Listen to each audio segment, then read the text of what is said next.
High guys, welcome to my channel Sanskruti Koli vlogs. तर आजचा दिवस काही वेगळा नाहीये.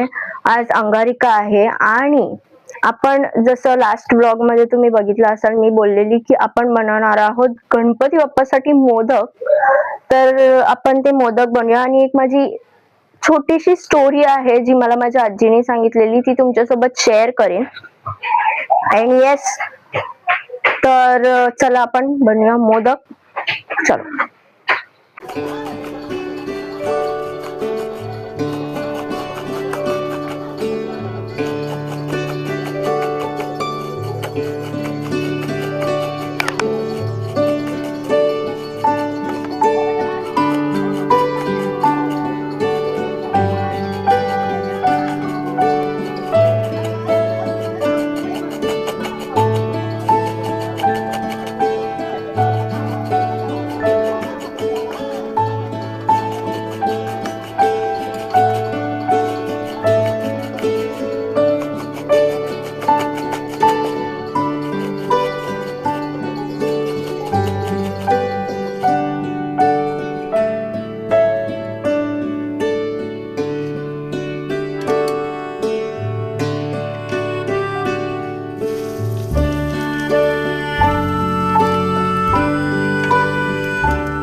तर गाईस, तुम्हाला माहिती आहे का की अंगारिका संकष्टी का येते किंवा वर्षातून खूप कमी टायमिंगला का येते आणि मंगळवारी आलेल्या संकष्टीला अंगारिका संकष्टी असं का म्हणतात?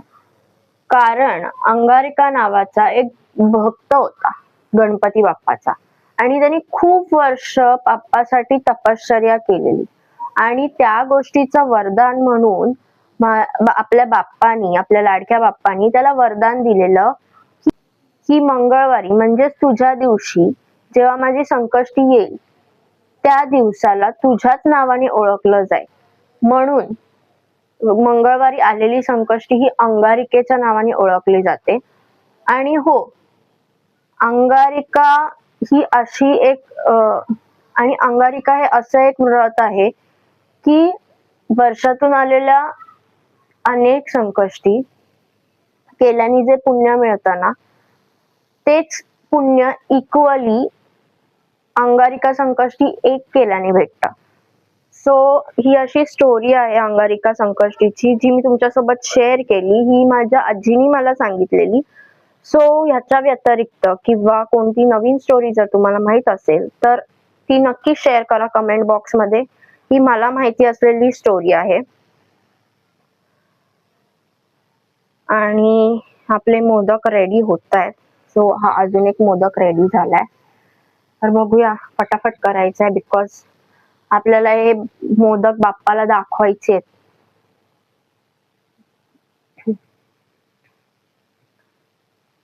तर आपण भेटूया डायरेक्ट बाप्पाला हे मोदक देताना. ओके, तर गाईज फायनली मोदक ठेवलेत स्टीम साठी.